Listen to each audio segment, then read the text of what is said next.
ಈ ಜಗತ್ತಿನಲ್ಲಿ ಬಹಳ ದೊಡ್ಡ ಪುಣ್ಯ ಹೆಂಗೆ ಪಡೆಯೋದು ಅಂತಂದರೆ, ಹಸಿದವರಿಗೆ ಅನ್ನ, ನೀರಡಿಕೆ ಆದವರಿಗೆ ನೀರು ಕೊಟ್ಟರೆ ಅದಕ್ಕಿಂತ ದೊಡ್ಡ ಪುಣ್ಯ ಈ ಜಗತ್ತಿನಲ್ಲಿ ಯಾವುದೂ ಇಲ್ಲ. ನೀವು ರೂಪಾಯಿ ಬೆಳೆ ಬಂಗಾರ ಎಷ್ಟೇ ಕೊಟ್ಟರೂ ಕೂಡ ಮನುಷ್ಯನಿಗೆ ಇನ್ನೂ ಬೇಕು ಅನ್ನಿಸ್ತದೆ.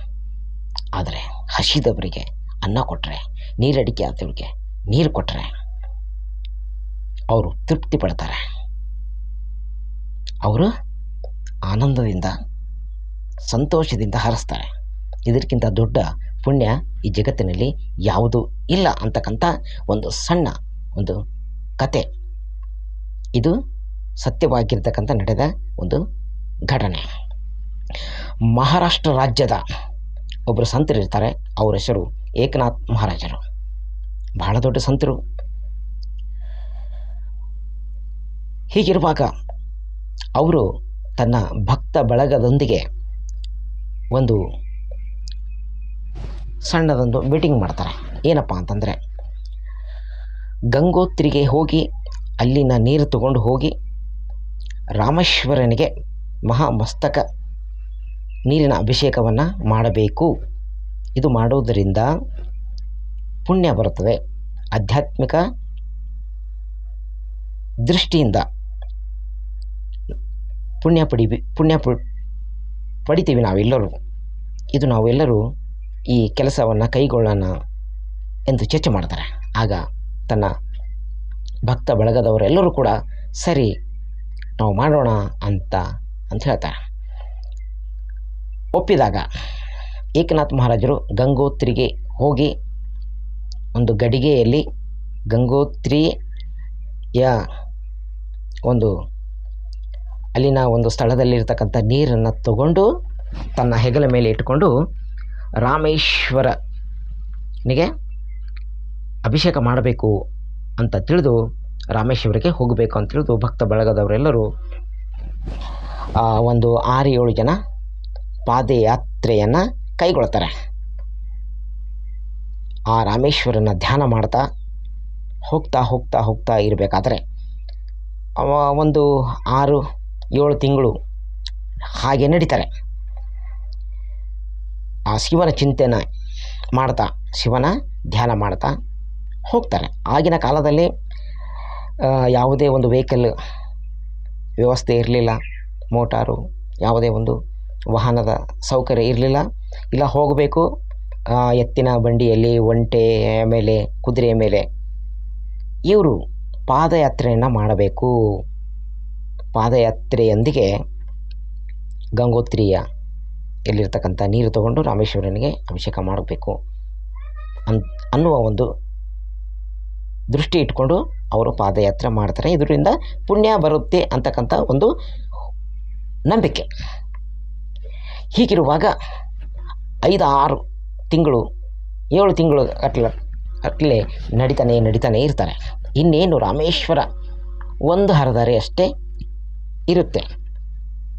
ಇದ್ದಾಗ ಸುಡುವ ಬಿಸಿಲು. ಅಲ್ಲೊಂದು ಮರ ಇರುತ್ತೆ. ಆ ಮರದ ಕೆಳಗಡೆ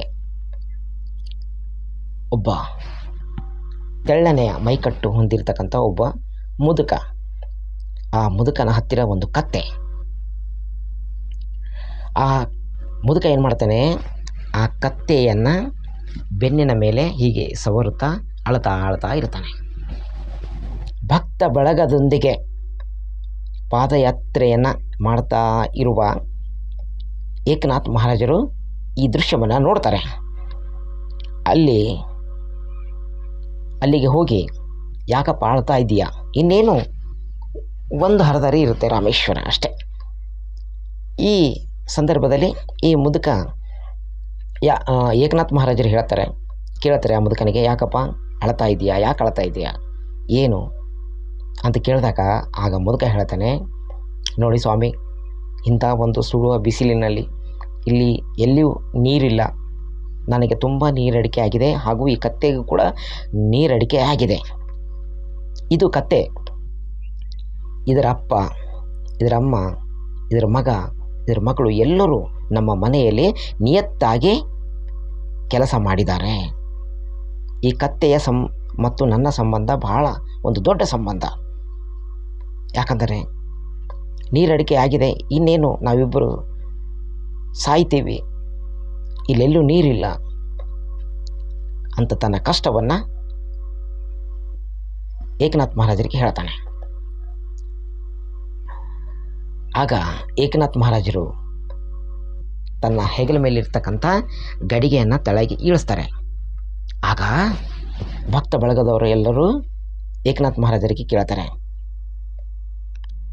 ಗುರುಗಳೇ ನೀವೇನು ಮಾಡ್ತೀರಾ ಅಂತ. ಏನಿಲ್ಲ ಪಾಪ ಅವರಿಗೆ ನೀರಡಿಕೆ ಆಗಿದೆ, ನಾವು ನೀರನ್ನು ಕುಡಬೇಕು ಅಂತ ಹೇಳ್ತಾರೆ. ಆಗ ಭಕ್ತ ಬಳಗದವರೆಲ್ಲರೂ, ಗುರುಗಳೇ ನಾವು 7 ತಿಂಗಳಾಯಿತು ಗಂಗೋತ್ರಿಯಿಂದ ನೀರು ತಗೊಂಡು ನಡೀತಾ ಇದ್ದೀವಿ, ಕಾಲು ನೋವು ಆಗ್ತಾ ಇವೆ, ದಣಿವಾಗಿದೆ, ಈಗ ಇನ್ನೇನು ಒಂದು ಹರದಾರಿ ಅಷ್ಟೇ ರಾಮೇಶ್ವರ ಇದೆ, ನೀವು ಇವರಿಗೆ ನೀರು ಕೊಡ್ತೀನಿ ಅಂತ ಇದ್ದೀರಿ, ಇದು ಯಾವ ನ್ಯಾಯ ಹೇಳಿ? ಮತ್ತೆ ನಾವು ನಮ್ಮ ಯಾತ್ರೆ ಭಂಗವಾಗುತ್ತದೆ ಅಂದಾಗ, ಕುಡಬೇಡಿ ಅಂತಂದಾಗ ಏಕನಾಥ್ ಮಹಾರಾಜರು, ಹಾಗಲ್ಲಪ್ಪ, ನೀರಡಿಕೆ ಆದವರಿಗೆ ನೀರು ಕೊಟ್ಟರೆ ಇದು ಬಹಳ ಪುಣ್ಯದ ಕೆಲಸ, ಆ ಪರಮಾತ್ಮ ಕೂಡ ಒಲಿತಾನೆ ಅಂತ ಏಕನಾಥ್ ಮಹಾರಾಜರು ಹೇಳ್ತಾರೆ. ಆದರೆ ಈ ಭಕ್ತ ಬಳಗದವರು ಕೇಳುವುದಿಲ್ಲ. ನೋಡಪ್ಪ, ನಾನಾದರೂ ನೀರು ಕೊಟ್ಟೇ ಕೊಡ್ತೀನಿ, ಯಾಕಂತಂದರೆ ನಾವು ನೀರು ಕೊಡಲಿಲ್ಲ ಅಂದರೆ ಈ ಕತ್ತೆ ಮತ್ತು ಈ ಮನುಷ್ಯ ಸಾಯ್ತಾನೆ, ಜೀವನದಲ್ಲಿ ಯಾವತ್ತೂ ಮತ್ತೆ ನೀರು ಕುಡಿಯುವುದಿಲ್ಲ, ಪರವಾಗಿಲ್ಲ ನಾವು ಮತ್ತೆ 6-7 ತಿಂಗಳು ಏನಪ್ಪ ಅಂದರೆ ಯಾತ್ರೆ ಮಾಡೋಣ ಅಂತ ಏಕನಾಥ್ ಮಹಾರಾಜರು ತನ್ನ ಹೆಗಲ ಮೇಲೆ ಇರ್ತಕ್ಕಂಥ ನೀರನ್ನು ಆ ಮುದುಕನಿಗೆ ಮತ್ತು ಆ ಕತ್ತೆಗೆ ನೀರು ಕೊಡ್ತಾರೆ. ಹೊಟ್ಟೆ ತುಂಬ ನೀರು ಇಬ್ಬರು ಕುಡಿತಾರೆ. ಕುಡಿದಾಗ ಏನಾಗುತ್ತೆ ಅಂತಂದರೆ, ರಾಮೇಶ್ವರದಲ್ಲಿರ್ತಕ್ಕಂಥ ರಾಮೇಶ್ವರ ಪ್ರತ್ಯಕ್ಷರಾಗಿ ಆಶೀರ್ವಾದ ಮಾಡ್ತಾರೆ. ಏನು ಹೇಳ್ತಾರೆ, ಅವರಿಗೆ ಆಶೀರ್ವಾದ ಕೊಡ್ತಾರೆ. ಏಕನಾಥ್ ಮಹಾರಾಜರಿಗೆ ಏನು ಹೇಳ್ತಾರೆ ಅಂತಂದರೆ, ಒಂದು ಅದ್ಭುತವಾಗಿರ್ತಕ್ಕಂಥ ಮಾತು ಹೇಳ್ತಾರೆ. ನೀನೇನಾದರೂ ರಾಮೇಶ್ವರನಿಗೆ ನೀರು ಒಯ್ದು ಅಭಿಷೇಕ ಮಾಡಿದರೆ ನಾನು ಒಲಿತಾ ಇಲ್ಲ, ನಾನು ಪ್ರತ್ಯಕ್ಷ ಆಗ್ತಾ ಇರಲಿಲ್ಲ, ಇಲ್ಲಿ ಕತ್ತೆಗೆ ಮತ್ತು ಈ ಮನುಷ್ಯನಿಗೆ ನೀರು ಕೊಟ್ಟಿಯಲ್ಲ, ನಾನು ಸಂತುಷ್ಟನಾದೇನೆ, ನನ್ನ ಮನಸ್ಸಿಗೆ ಬಹಳ ಆನಂದವಾಯಿತು ಅಂತ ಆಶೀರ್ವಾದ ಮಾಡ್ತಾರೆ ರಾಮೇಶ್ವರ ಏಕನಾಥ್ ಮಹಾರಾಜರಿಗೆ. ಆಗ ಏಕನಾಥ್ ಮಹಾರಾಜರು ಆಶೀರ್ವಾದವನ್ನು ನಮಸ್ಕಾರ ಮಾಡಿ ಆಶೀರ್ವಾದವನ್ನು ತಗೊಳ್ತಾರೆ. ಈ ಕಥೆಯಿಂದ ನಾವು ಏನು ತಿಳಿದು ಬಂದ್ವಿ ಅಂತಂದರೆ, ಹಸಿದವರಿಗೆ ತುತ್ತು ಅನ್ನ, ನೀರಡಿಕೆ ಆದವರಿಗೆ ನೀರು ಕೊಟ್ಟರೆ ಎಷ್ಟು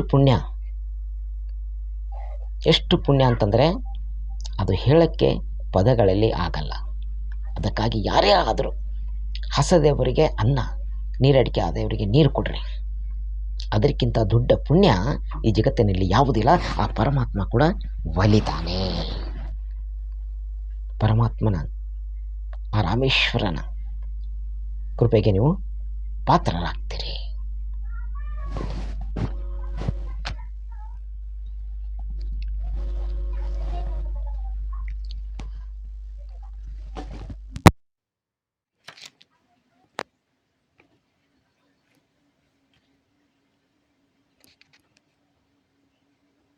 ಜಗತ್ತಿನ ಪ್ರತಿಯೊಂದು ಮನುಷ್ಯ